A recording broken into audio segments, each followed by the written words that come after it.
Hi friends, this is Hari. Cinema bus அப்டேட்டில் அடுத்தது ஒரு முக்கியமான அப்டேட்டுங்க. ஸோ ரஜினி சார் கூலி படம், ஜெயிலர் செகண்ட் பார்ட், இந்த ரெண்டு படமும் அடுத்தடுத்து ரிலீஸ் ஆகும்போது நம்ம எல்லாருக்குமே ஒரு தெரிஞ்ச ஒரு விஷயமா தான் இருக்குது. ஆனால் இப்போ அடுத்த ஒரு முக்கியமான விஷயம்னாக்கா, இந்த ஜெயிலர் செகண்ட் பார்ட் முடிச்சுட்டு ரஜினி சார் யாரோடைய இயக்கத்தில் நடிக்க போகிறாரு. ஒரு பக்கம் கார்த்திக் சுப்ராஜ் அவர்கள் சமீபத்தில் அந்த ஜெயிலரோடைய அந்த ஷூட்டிங் ஸ்பாட்டில் வந்து கலந்துக்கிட்டாரு. அங்கே நெல்சன், லோகேஷ், கார்த்திக் சுப்ராஜ், ரஜினி சார் 4 பேருமே எடுத்துக்கிட்டு அந்த புகைப்படம் ரொம்ப ஆன்லைன் சோஷியல் மீடியாவில் வைரலாக இருந்தது.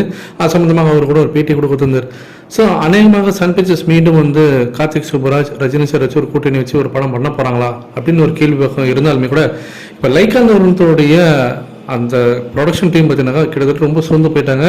கம்பெனியை க்ளோஸ் பண்ணுற ஸ்டேஜில் இருக்கிறாங்க. இந்த நிலையில் ரஜினி சார் வந்து வெயிட் பண்ணுங்க, கண்டிப்பாக நம்ம ஒரு படம் பண்ணலாம் அப்படின்ற மாரி சொல்லி அவங்கள ஹோல்ட் பண்ணி வச்சிருக்கிறதாக சொல்கிறாங்க. இல்லைனாக்கா அநேகமாக விடாமுயற்சி படம் வந்த கையோடய அவங்க கடையை சாத்திட்டு போயிருக்க வேண்டியது.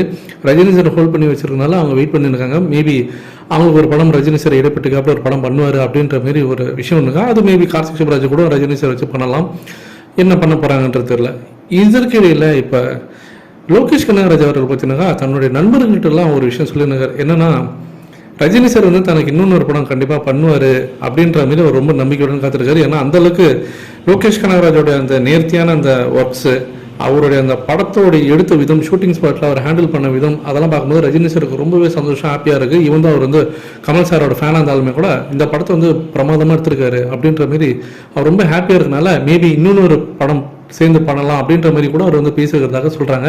அதுவும் லோகேஷ் கனகராஜ் தன்னுடைய நண்பர் நெருங்கிய வட்டாரத்துலலாம் சொல்லி இன்னொரு கதை ரெடி பண்ணணும் ரஜினி சாருக்கு அப்படின்ற மாரி அதற்கான வேலைக்குமே சைமல்டேனியஸாக ஒரு பக்கம் அவர் இறங்கிறதாக தகவல் வருது. அது யாரோட ப்ரொடக்ஷன் டீமில் பண்ணுவாங்க, அது வேறு கதையாக என்னன்றதுன்னு தெரியல.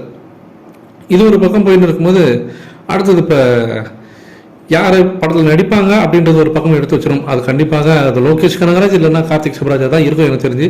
அடுத்தது ஒரு முக்கியமான அப்டேட் வருதுனாக்கா, இப்போ 18ஆம் தேதி, அதாவது நாளான்னைக்கு வெள்ளிக்கிழமை அன்னைக்கு ரெட்ரோ படத்தோடைய ஆடியோ லான்ச் நடக்க போகுது. சென்னையில் இருக்கக்கூடிய ஒரு தனியார் இன்ஜினியரிங் காலேஜில் நடக்க போகுது. அந்த ஃபங்க்ஷனில் ரஜினி சார் சீஃப் கெஸ்ட்டாக கலந்து பாருணும். அந்த இடத்துல கார்த்திக் சுப்ராஜ் ஏதாவது சூசகமாக ஏதாவது ஒரு பதில் கொடுப்பாங்க, இல்லை ரஜினி சாரே அந்த மேடையில் ஏதாவது ஒரு பேசுவாங்க.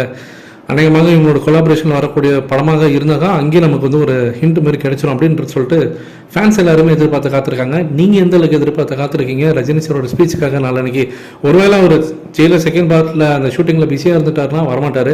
அப்படி இல்லை இவரோட படத்துக்கு கண்டிப்பாக கலந்துக்கணும்னு அவர் நினைச்சாருன்னா கண்டிப்பாக வருவார் அப்படின்ற மாதிரி தான் தகவல் வருது. ரஜினி சார் வருவாரான்றதை நம்ம காத்திருப்போம் ஃப்ரெண்ட்ஸ்.